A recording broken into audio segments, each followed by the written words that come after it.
இன்னைக்கு புதன்கிழமை தான். காலையிலேயே பரபரப்பா வேலை ஓடிட்டு இருந்தது. ஒரு பக்கம் உளுந்து ஆட போட்டுட்டு, இன்னொரு பக்கம் குழம்பு வைக்கிறதுக்காக வந்துட்டேன். இன்னைக்கு தட்டைப்பயிறு புளிக்குழம்பு தான் வைக்க போறேன்.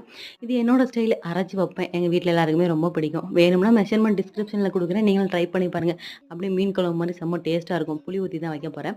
புளி ஊற வைக்கும்போது கொஞ்சம் அதிகமா ஊற வச்சுட்டேன். ஸோ அத வந்து நம்ம வேஸ்ட் ஆக்காம ஒரு பாட்டில்ல போட்டு ஸ்டோர் பண்ணிட்டோம்னா, ஒரு வாரத்துக்கு நல்லாருக்கும். வேற ஏதாவது குழம்புக்கு யூஸ் பண்ணிக்கலாம். புடலங்கா பொரியல் வச்சாச்சு. குழம்பு கொதிக்கிறதுக்குள்ள பாத்திரம் விளக்கி வச்சாச்சு. இங்கிட்டு அரிசி ஆட போட்டாச்சு. அத 2 போய் குளிக்க ஊத்திட்டு வந்தாச்சு. ஹஸ்பண்டுக்கு லஞ்ச் பேக் பண்ணியாச்சு. எப்பப்பா எவ்வளோ வேல டயர்டா எனக்கா? கண்டிப்பா டயர்டா தாங்க இருக்கு. அதுக்கப்புறம் அதனனுக்கு நெயில் கட் பண்ணி விட்டுட்டு இருந்தேன்னா, அவனுக்கு ரொம்ப கொஞ்சம் நெயில் வளர்ந்துருச்சு. அதனால கட் பண்ணிருவோம் ஸ்கூலுக்குலாம் போறான்ட்டு கட் பண்ணிட்டு இருக்கும்போது, அவங்க அப்பா வேற வந்துட்டாங்க.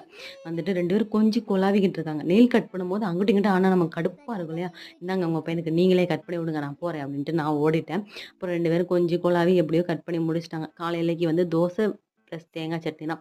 சாப்பிட்டு முடிச்சுட்டு இவங்க 2 பேரையும் ஒரு வழியா கிளப்பி ஆஃபீஸ்க்குலாம் அனுப்பிட்டு ரெஸ்ட் எடுக்கலாம்னு பார்த்தா, இனிமேல் தான்